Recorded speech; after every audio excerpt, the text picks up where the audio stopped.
നമ്മൾ കൺസൾട്ടിങ്ങിന് എടുക്കുന്ന ബഹുഭൂരിപക്ഷം ആൾക്കാരുടെയും പ്രധാന ഒരു പ്രശ്നം സാമ്പത്തിക പ്രശ്നമാണ്. കടബാധ്യതകൾ പല കാരണങ്ങളാൽ ഉണ്ടാവാം. അത് വാസ്തുവിന്റെ ചില പ്രശ്നങ്ങൾ കൊണ്ടുണ്ടാവാം. അതുപോലെ തന്നെ ചില റൂമുകളിൽ കിടന്നാലും കടബാധ്യതകൾ ഉണ്ടാവാം. അപ്പോൾ ആ കടബാധ്യതയ്ക്ക് കാരണമാകുന്ന ഒരു എനർജി അത് നമ്മുടെ എൻട്രൻസിലും നമ്മുടെ ബെഡ്റൂമിലും നമ്മളെ എങ്ങനെ സ്വാധീനിക്കുന്നു എന്നുള്ളത് നോക്കാം.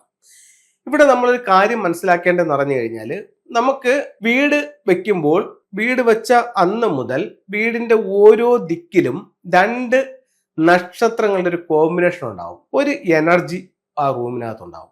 അതായത് 8 ദിക്കും ബ്രഹ്മസ്ഥാനം ഉണ്ടല്ലേ, ഓരോ സ്ഥലത്തിനകത്തും ആ ഒരു എനർജി ഉണ്ടാവും.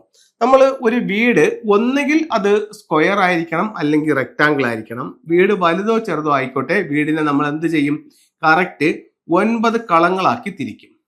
അതിൽ ഓരോ ദിക്കും തെക്ക്, വടക്ക്, പടിഞ്ഞാറ്, കിഴക്ക്, സൗത്ത് ഈസ്റ്റ് തെക്ക് കിഴക്ക്, സൗത്ത് വെസ്റ്റ് തെക്ക് പടിഞ്ഞാറ്, നോർത്ത് വെസ്റ്റ് വടക്ക് പടിഞ്ഞാറ്, നോർത്ത് ഈസ്റ്റ് വടക്ക് കിഴക്ക്. ഇങ്ങനെയാണ് 8 ദിക്കുകൾ. അപ്പോൾ വീട് വെച്ച അന്ന് മുതൽ വീടിന്റെ ഓരോ ദിക്കിലും ഓരോ നമ്പറുകൾ വീതം ഉണ്ടാവും. ഇതിനെ നക്ഷത്രങ്ങൾ എന്നാ പറയുന്നത്. ഈ നക്ഷത്രങ്ങൾ അതായത് ഒരു എനർജി ഒരു സ്ഥലത്ത് പ്രൊഡ്യൂസ് ചെയ്യും. ഇപ്പൊ ഒരു ഉദാഹരണത്തിന് ഈ റൂമിനകത്ത് ഇപ്പം 9-7 എന്നൊരു കോമ്പിനേഷൻ ഉണ്ട്. ഈ റൂമിനകത്തുള്ളൊരു കോമ്പിനേഷൻ 7-9 എന്ന് പറയുന്നൊരു കോമ്പിനേഷൻ. ഇത് ഇവിടെ ഒരു എൻട്രൻസ് ഉണ്ടെന്ന് കരുതുക. ഏതിലാണ്? ഈ പടിഞ്ഞാറ് വശം. പടിഞ്ഞാറ് എന്ന് പറയുന്ന ദിക്ക് നിങ്ങൾ ശ്രദ്ധിക്കേണ്ട. ഇപ്പൊ ഈ പറയുന്ന സ്ഥലത്ത് 9-7 എന്ന് പറഞ്ഞിട്ടുള്ള ഒരു എനർജിയാണ് നിൽക്കുന്നത്. അപ്പോൾ നിങ്ങൾക്ക് അടുത്തൊരു ചോദ്യമുണ്ട്. ഈ എനർജി നിങ്ങൾ എങ്ങനെ കണ്ടുപിടിച്ചു? വളരെ നല്ല ക്വസ്റ്റ്യൻ ആണ്. എങ്ങനെ കണ്ടുപിടിച്ചു എന്ന് ചോദിച്ചു കഴിഞ്ഞാൽ, ഈ എനർജി നിങ്ങൾ എപ്പോൾ വീട് വെച്ചെന്ന് ഞാൻ നിങ്ങളെ വീട്ടിൽ വന്നപ്പോൾ ചോദിച്ചു. അപ്പോൾ നിങ്ങൾ പറഞ്ഞു, സാറേ 2010 ഞാൻ വീട് വെച്ചതെന്ന് എൻ്റെ അടുത്ത് പറഞ്ഞു. 2010 വീട് പണി തുടങ്ങി, ഞാൻ 2012 താമസിച്ചു എന്ന് പറഞ്ഞു. ഈ ഇയറിൽ നിന്നും എനിക്കൊരു നമ്പർ കിട്ടി. ഈ നമ്പർ എന്ന് പറയുന്നത് 8 ആണ്. അപ്പോൾ 8 കിട്ടിയേ. അടുത്തത്, നിങ്ങളുടെ ഈ വീട് എത്ര ഡിഗ്രിയിലാണ് ഈ ഭൂമിയിൽ നോക്കിക്കൊണ്ട് നിൽക്കുന്നത്, റോഡ് ഫേസ് ചെയ്ത് നിൽക്കുന്നത് എന്നുള്ള ഒരു കണക്ക് ഞാൻ അവിടെ കോമ്പസിലെടുത്തു. ഇത് രണ്ടും കൂടെ ചെയ്തെടുക്കുമ്പോൾ ഇത് ഒരു കണക്കുണ്ട്. അത് ചെയ്തെടുക്കുമ്പോൾ എനിക്ക് ഈ എനർജി ഓരോ ദിക്കിലും വരുന്ന 2 നമ്പറുകളുടെ എനർജി കിട്ടും. ആ എനർജി കണ്ടിട്ടാണ് ഇത് എന്തുവാണെന്ന് പിന്നെ ഏത് എനർജിയാണ് വന്നിരിക്കുന്നതെന്ന് ചോദിക്കുന്നത്. അപ്പോൾ ഇവിടെ വന്നിരിക്കുന്ന എനർജി എന്ന് പറയുന്നത് 9-7 ആണ്. ഇവിടെ നിങ്ങളുടെ എൻട്രൻസ് ഉണ്ടെങ്കിൽ ഇവിടെ നിങ്ങൾക്ക് വലിയ കടബാധ്യതയ്ക്ക് സാധ്യതയുണ്ട്. ഏത് നിമിഷവും മറ്റുള്ളവർ നിങ്ങളെ പറ്റിക്കാനുള്ള സാധ്യതയുണ്ട്. ഇതൊരു പ്രധാന ഘടകമാണ്. ഇത് നിങ്ങളുടെ ബെഡ്റൂം ആണെന്ന് കരുതുക. ഈ ബെഡ്റൂമിൽ കിടന്നാലും ഇതേ അനുഭവം ഉണ്ടാവും. ഇത് വീട് വച്ചപ്പോൾ വന്ന ഫെങ്ഷുയുടെ നക്ഷത്രങ്ങളാണ്, എനർജിയാണ്. ഈ എനർജി ലോകത്തെല്ലാ വീട്ടിലും ഉണ്ട്. ഏതൊരു വീടെടുത്താലും ഈ എനർജി ഉണ്ട്. അത് പല സ്ഥലങ്ങളിലാണെന്നേ ഉള്ളൂ. ചിലപ്പോൾ നിങ്ങൾ അവിടെ ഉപയോഗിക്കുന്നുണ്ടാവും, ചിലപ്പോൾ നിങ്ങൾ അവിടെ ഉപയോഗിക്കുന്നില്ലായിരിക്കാം, ചിലപ്പോൾ നിങ്ങളുടെ വാതിലായിരിക്കാം, ചിലപ്പോൾ അതല്ലായിരിക്കാം.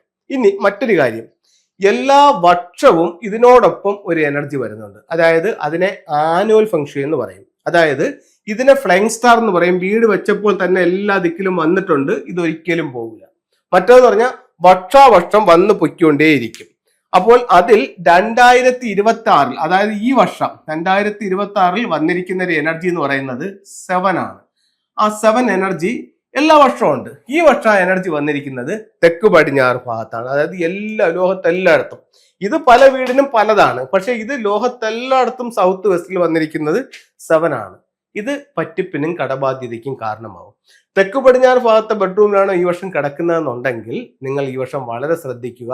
സാമ്പത്തിക ഇടപാടുകൾ ചെയ്യുമ്പോൾ വളരെ നോക്കിയും കണ്ടും ചെയ്യണം. അല്ലെങ്കിൽ നിങ്ങളെ മറ്റുള്ളവർ പറ്റിക്കാനുള്ള സാധ്യത വളരെ കൂടുതലാണ്.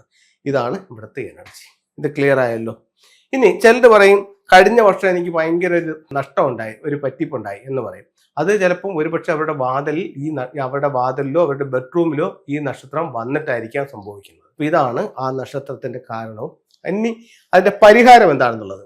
അപ്പൊ ഇത്തരത്തിലുള്ള സ്റ്റാർ വരുന്നത് ഇത് എവിടെയാണെന്ന് നിങ്ങളുടെ വീട്ടിൽ നിങ്ങൾക്ക് അറിയത്തില്ല. അത് നല്ലൊരു ഫെങ്ഷി കൺസൾട്ടിനെ കാണിച്ചിട്ട് അതിന്റെ ഫ്ലൈങ് സ്റ്റാർ എടുത്ത് നിങ്ങൾക്ക് അത് മനസ്സിലാവും. അവിടെ നിങ്ങൾക്ക് റെമഡി ചെയ്യാം. ഇതിന്റെ റെമഡി എന്ന് പറയുന്നത്, ഈ റൂമിനകത്ത് 4 സ്ക്വയർ ഫീറ്റ് ഉള്ള ഒരു ബ്ലൂ മാറ്റ് ഇടാം. അതിനോടൊപ്പം ബ്ലൂ റൈനോ എലിഫന്റ് എന്ന് പറഞ്ഞിട്ടുള്ള ഒരു സ്റ്റാച്യു, ഒരു നീല ആനയും കാണ്ടാമൃഗം കൊണ്ടുള്ള ഒരു സ്റ്റാച്യു പുറത്തേക്ക് നോക്കി ഇരിക്കുന്ന രീതിയിൽ ഈ റൂമിനകത്ത് വെക്കുകയാണ് ഇതിനുള്ള പരിഹാരം. ഇനി ഫെങ്ഷുയുടെ ചില ടൂള് നോക്കാം. ഇത് ബ്ലൂ ഐ എന്ന് പറഞ്ഞിട്ടുള്ള ഒരു ടൂളാണ്. അതായത് ദൃഷ്ടി തട്ടാതിരിക്കാനായിട്ട് നമ്മുടെ സ്ഥാപനത്തില്, വീട്ടില്, വാഹനങ്ങളിലേക്ക് ഇടുന്നതാണ്. ചൈനീസ് വിശ്വാസപ്രകാരം 4 ദിക്കുകൾ 4 സ്വർഗീയ മൃഗങ്ങളാൽ സംരക്ഷിക്കപ്പെടുകയാണ്.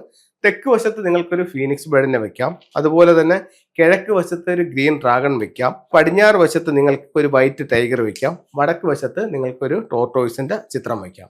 അതുപോലെ തന്നെ വീട്ടിലേക്ക് വരുന്ന നെഗറ്റീവ് എനർജികളിൽ നിന്നും വീടിനെ സംരക്ഷിക്കാനായിട്ട് നിങ്ങളുടെ പ്രധാന വാതിലിന്റെ മുകളിൽ ഇത്തരത്തിലുള്ള ഒരു ബാക്കോ മിറർ സ്ഥാപിക്കാം. വീട്ടിലേക്ക് വരുന്ന നെഗറ്റീവ് എനർജികളിൽ നിന്നും നിങ്ങളുടെ വീടിനെ സംരക്ഷിക്കാൻ നല്ലൊരു ടൂളായിട്ട് ഇത് ഫെങ്ഷുയിൽ ഉപയോഗിക്കുന്നുണ്ട്.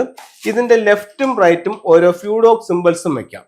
ഇപ്പൊ ഇതിനെ ലെഫ്റ്റും റൈറ്റും ആയിട്ട് അങ്ങ് വെക്കാം. ഇത് നല്ല റിസൾട്ട് തരുന്ന ഒരു ഫ്യൂഡോക് സിമ്പിൾസ് ആണ്.